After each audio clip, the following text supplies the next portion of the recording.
ఇజ్రాయేలీల పోకడలను చూసి మోషే ఎంతగానో నొచ్చుకున్నాడు. వీరి విశ్వాసం ఇంత అల్పమైందా? ఎన్నో మేలులు, ఎన్నో అద్భుతాలు చేసిన దేవుని పట్ల వీరికి గల నమ్మకం ఇంతేనా? వీరు అవమానిస్తున్నది నన్ను కాదు, సాక్షాత్తు దేవుణ్ణే వీరు అనుమానిస్తున్నారు, అవమానిస్తున్నారు అంటూ మదనపడ్డాడు మోషే. ఇజ్రాయేలీల తరపున తానే దేవుణ్ణి క్షమించమని వేడుకున్నాడు. ప్రజల ఆకలి తీరే మార్గం చూపించమని ప్రార్థన చేశాడు. యావే దేవుడు మోషే ప్రార్థన ఆలకించారు. నా ప్రజలకు నేను అన్నపానీయాలు సమకూరుస్తాను అని దేవుడు మాట ఇచ్చారు. ఆ రోజు సాయంత్రం పూరెడు పిట్టలు గుంపులు గుంపులుగా వచ్చి ఇశ్రాయేలు ప్రజల గుడారాల మీద వాలాయి. ఇది దేవుడు మీకోసం పంపించిన ఆహారం అన్నాడు మోషే.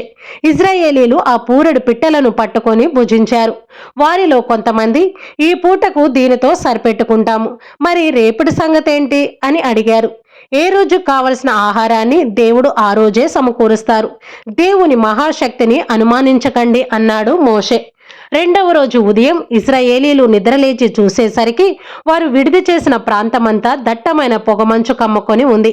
సూర్యోదయం కాగానే పొగమంచు విడిపోయి నేలపైన సన్నటి పిండి పదార్థం రాలి ఉంది. అలా నేల మీద దళసరి పొర్ర మాదిరిగా పరుచుకొని ఉన్న తెల్లటి పిండిని చూసి ఇశ్రాయేలీలందరూ ఆశ్చర్యపోయారు.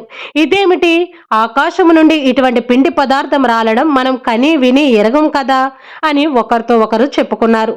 అందరూ మోషే దగ్గరికి వెళ్లి ఈ ఇంత ఏమిటి అని అడిగారు. ఇది దేవుడు పరలోకం నుండి పంపిన ఆహారం. మనం ఆయనను ఎంతగా అనుమానించి అవమానించినా ఆయన మాత్రం మనలను మర్చిపోవడం లేదు, చేయి విడిచిపెట్టడం లేదు అనడానికి ఈ ఆహారమే సాక్ష్యం. ఇది అద్భుతమైన ఆహారం, మన్నా భోజనం అన్నాడు మోషే. ఆ మాటలు విన్న ఇశ్రాయేలు ప్రజలందరూ ఆనంద బాష్పాలు రాల్చారు. దేవునికి తమ పట్ల గల ప్రేమను, కరుణను గుర్తు చేసుకొని దేవునికి ధన్యవాదాలు తెలిపారు.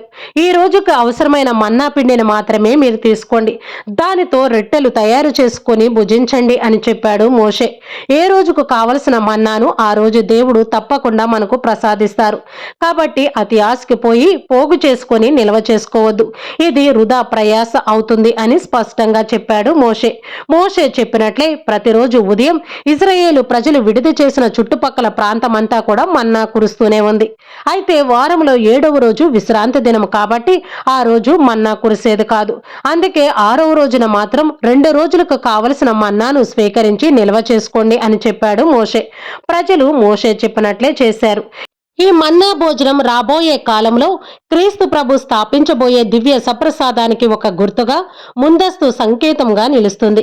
ఆనాడు ఇశ్రాయేలు ప్రజలు ఆకలి తీర్చడానికి పరలోకం నుండి దేవుడు పంపిన ఆహారమే ఈ మన్నా భోజనం అని చెప్పుకుంటున్నాం.